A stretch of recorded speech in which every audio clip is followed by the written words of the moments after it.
I was walking around with Bo in Fondle Park, trying to blow away the clouds so dark. Alors, moi, je vais vous parler de chiffres, ou plus exactement, je vais vous parler en fait de pratiques Web Analytics. Alors, avant, je vais me présenter. Donc, je suis Sophie Gubert, je suis responsable du pôle études et analytics chez Duke Razorfish. Et en fait, quand on m'a demandé en fait de parler de Web Analytics, qui semble être un sujet assez éloigné de l'expérience utilisateur. En fait, l'idée, c'était de montrer que finalement, pas tant que ça, puisque le Web Analytics peut être une source d'enseignement assez riche sur le comportement utilisateur online. Et donc, ça peut être aussi une source d'information essentielle pour comprendre cette expérience et derrière, pour pouvoir optimiser les sites web, l'ensemble des dispositifs digitaux. Donc c'est bien de ça dont je vais parler aujourd'hui. Alors avant, qu'est-ce que c'est que le Web Analytics? C'est vrai qu'en général, quand on parle de Web Analytics, la plupart des gens pensent en fait plutôt à des choses comme ça. Donc forcément des chiffres, des histogrammes, des courbes, des camemberts. Bref, plein de choses qui sont en soi nécessaires, mais qui ne sont pas forcément porteurs de sens. Parce qu'en fait, ça, c'est plutôt des données. Et ce qui va nous intéresser là, c'est plutôt l'analyse. Puisqu'en fait, le Web Analytics, alors il y a plein de définitions. Mais enfin, en synthèse, le Web Analytics, c'est la pratique qui vise à évaluer, analyser les dispositifs digitaux pour comprendre et optimiser l'expérience utilisateur. Donc c'est bien de ça en fait, auquel on va s'intéresser. Et en fait, c'est vraiment aller au-delà de la collecte des données. Donc c'est ce que Avinash Kaushik, qui est un petit peu une grande référence dans le domaine du Web Analytics, appelle en fait la Trinity Strategy. Donc ça veut dire en fait avoir toujours trois dimensions en tête. La première dimension, ça va être l'analyse des comportements. C'est ce qu'on va appeler le quoi. Donc ça, c'est effectivement toute la partie collecte des données, analyser tout ce qui va être effectivement les parcours, les sources d'arrivée, les clics, avoir une analyse de segmentation sur les différents profils. Mais derrière, on va essayer de comprendre pour quel résultat. Donc au final, ça marche pas, est-ce que ça a converti? Donc ça va me permettre effectivement de poser un diagnostic. Mais ça n'est jamais qu'un constat, ça ne me donne pas le pourquoi. Et le pourquoi, on va le trouver en appelant en fait d'autres approches qui vont être effectivement plutôt de l'ordre de la recherche. Donc c'est tout ce qui va être effectivement les études, c'est tout ce qui va être aussi A/B testing ou test utilisateur. Et donc c'est là où effectivement on voit bien le lien avec tout ce qui relève de l'UX. Et donc on comprend bien là tout d'un coup qu'effectivement c'est bien deux pratiques complémentaires entre une approche qui est plutôt une approche effectivement quantitative, où on va mesurer des comportements, on va évaluer les actions, et une approche plus qualitative, vraiment centrée sur l'utilisateur, la recherche utilisateur, l'organisation des contenus. Et c'est vraiment cet échange entre les deux approches qui va nous permettre vraiment de parfaitement comprendre et derrière de pouvoir définir des actions pour optimiser l'ensemble des sites et des outils qu'on va proposer. Et donc c'est dans ce sens-là en fait que je voulais vous parler de différentes pratiques ou différentes analyses en fait qui vont être à chaque fois être une source en fait d'enseignement. Donc la première question qu'on se pose en général quand on fait du Web Analytics, c'est bon alors c'est quoi l'audience? Et là, l'idée, c'est pas tellement en fait de vous parler d'audience, de quels sont les moyens d'améliorer mon audience, mais plutôt dans l'analyse de l'audience, où est-ce que je vais pouvoir trouver en fait des informations qui vont me permettre d'identifier des opportunités pour améliorer cette audience. Donc effectivement, quand on parle visibilité, le premier truc, c'est évidemment SEO. La majorité des sessions sur le web démarrent par une recherche, donc par Google. c'est effectivement le point incontournable. Et quand on parle en fait de référencement, on va se rendre compte en fait que la majorité du travail de référencement qui sont faits sur les sites sont des référencements qui se centrent en fait sur ce qu'on appelle, on va dire, tout ce qui relève en fait de la marque, de l'univers de la marque, de ses produits, des grandes thématiques, alors qu'en fait il y a pas mal de trafic qui proviennent de recherches plus spécifiques. Et c'est tout le travail en fait d'optimisation, il peut se faire là-dessus. Et quand on travaille sur le Web Analytics, on ne travaille pas forcément avec les mêmes outils que les agences qui s'occupent de référencement, qui sont vraiment sur des logiques de génération de trafic. Nous, on va essayer de regarder de manière un peu plus fine qu'est-ce qui se passe une fois que les gens sont arrivés pour effectivement identifier quels sont effectivement les mots-clés sur lesquels on va pouvoir mieux travailler. Et d'où l'intérêt aussi d'échanger entre référenceurs et puis consultants Web Analytics qui va se centrer sur ce qui se passe sur le site. Donc il y a plein de petits outils en fait qu'on utilise pour essayer de comprendre ça. C'est évidemment, on va regarder le trafic, on va regarder les sources, les mots-clés, et puis on va essayer de le comparer avec justement ce qui se passe avant que les gens arrivent sur le site. Et c'est là qu'on va pouvoir identifier des petites opportunités et des points d'amélioration. Donc je voulais juste vous donner l'exemple d'un site. C'est une enseigne de restauration rapide qui fait des jouets pour les enfants dans le cadre de ces menus enfants.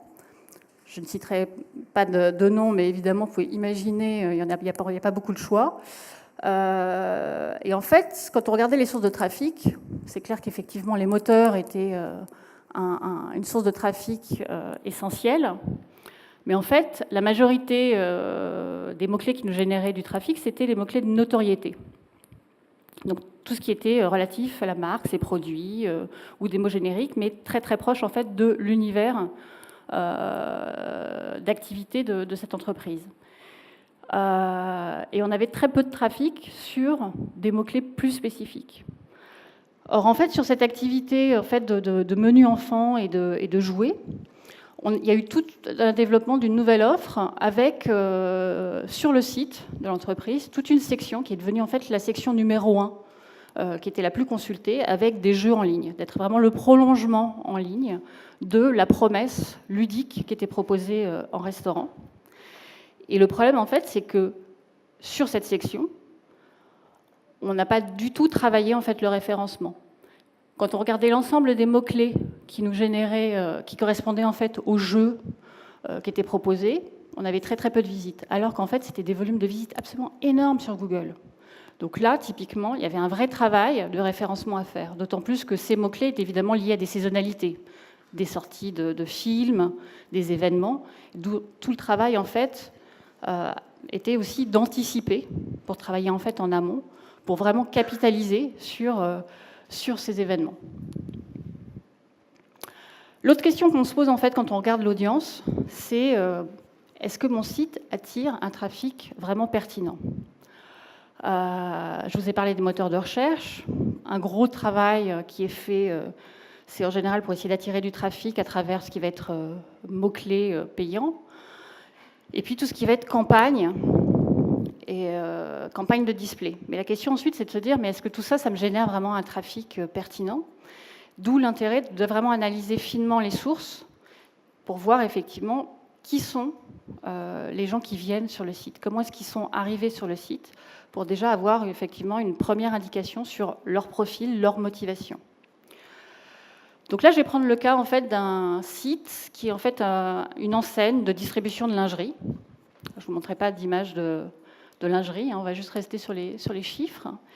Là encore, on était sur un site où les moteurs sont toujours une source essentielle de trafic, puisque même quand j'ai des campagnes, notamment des campagnes de bannières, on sait qu'une grosse partie du trafic va être un trafic indirect, qui est généré après l'exposition aux campagnes. Et donc on a essayé de regarder de manière plus détaillée dans les moteurs quels étaient effectivement les mots-clés qui étaient tapés, qui nous généraient du trafic. Et en fait, en général, quand on regarde les mots-clés, on découvre qu'effectivement, les mots-clés, il y en a des milliers. Donc, comment arriver à trouver du sens en fait à cette très très grande hétérogénéité et diversité de mots-clés.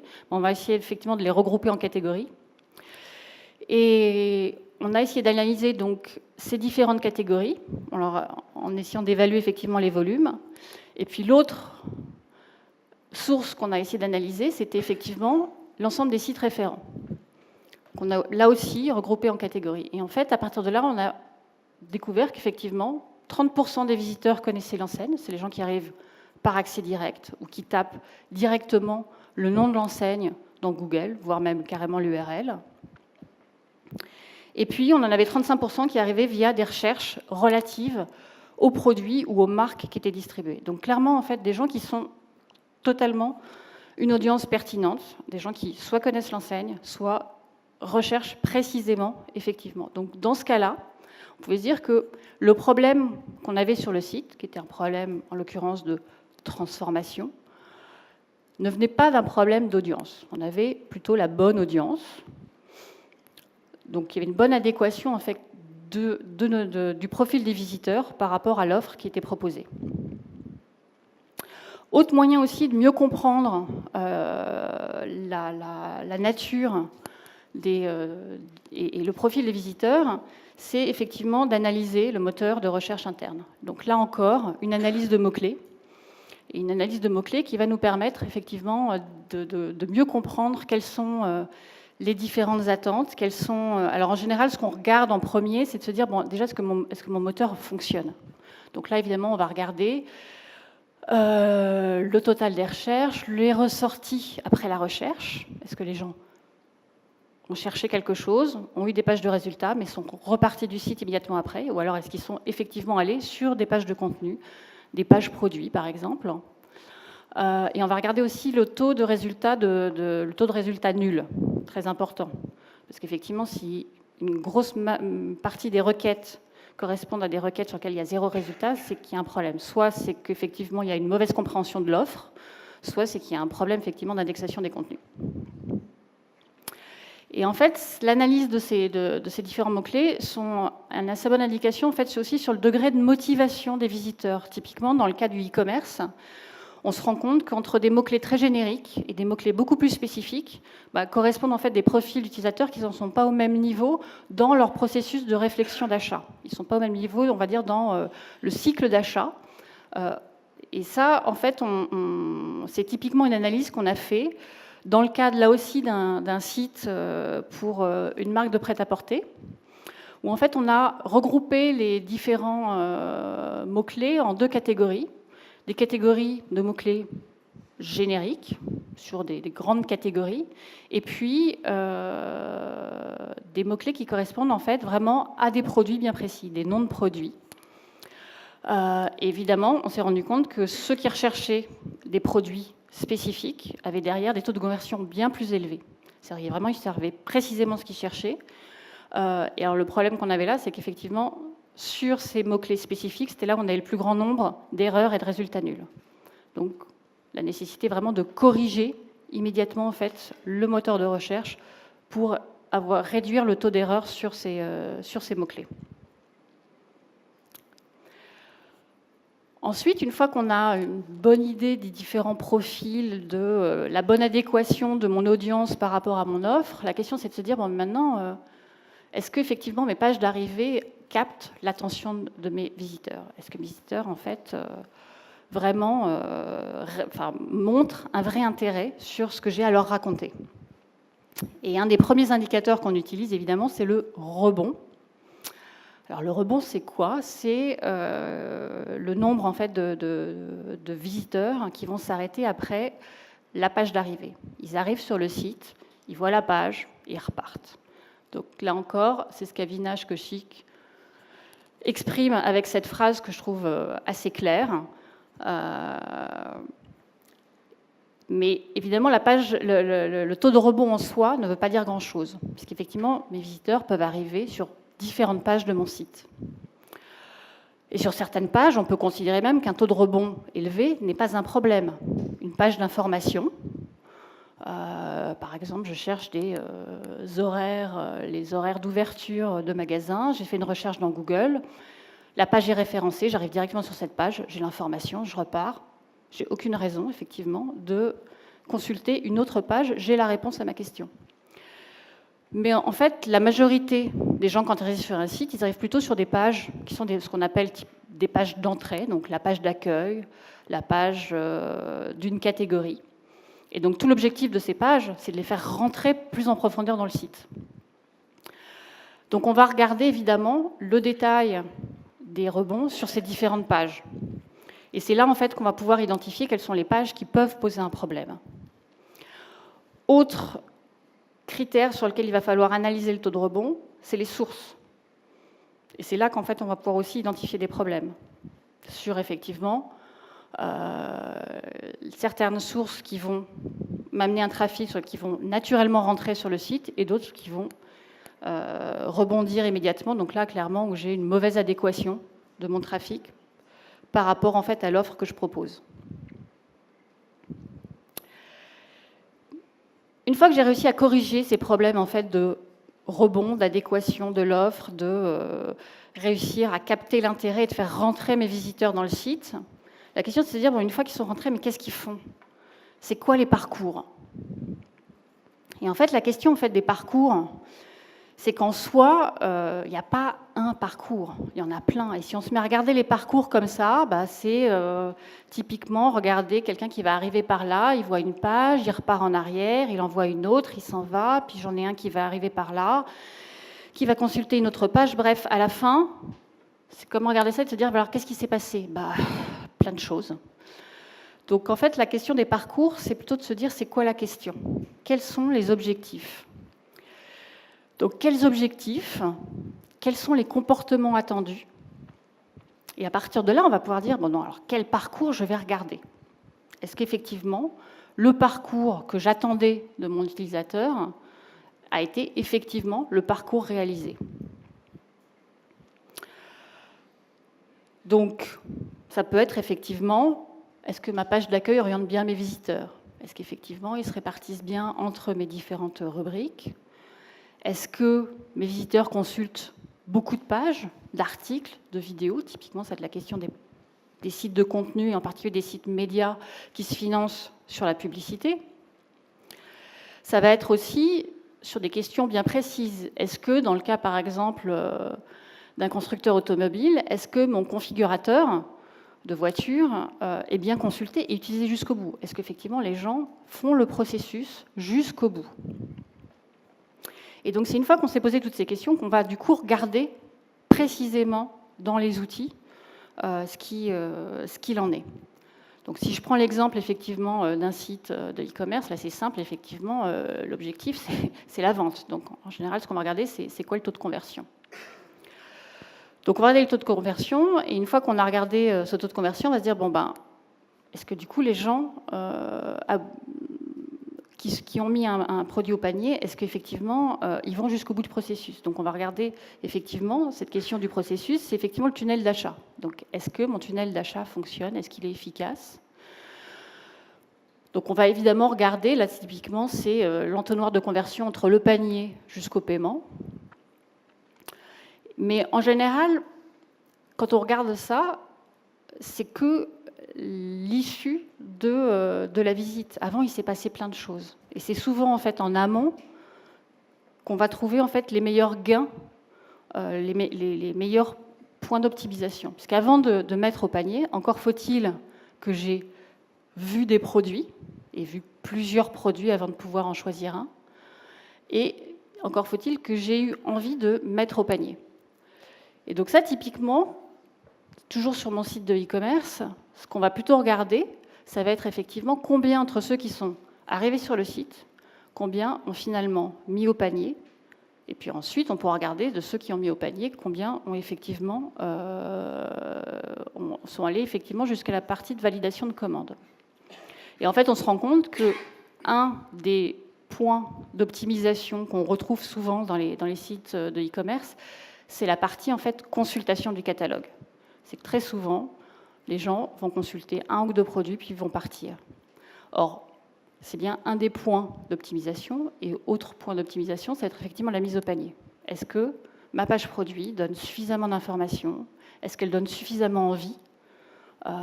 Est-ce que mon offre est suffisamment attractive pour effectivement donner envie de convertir?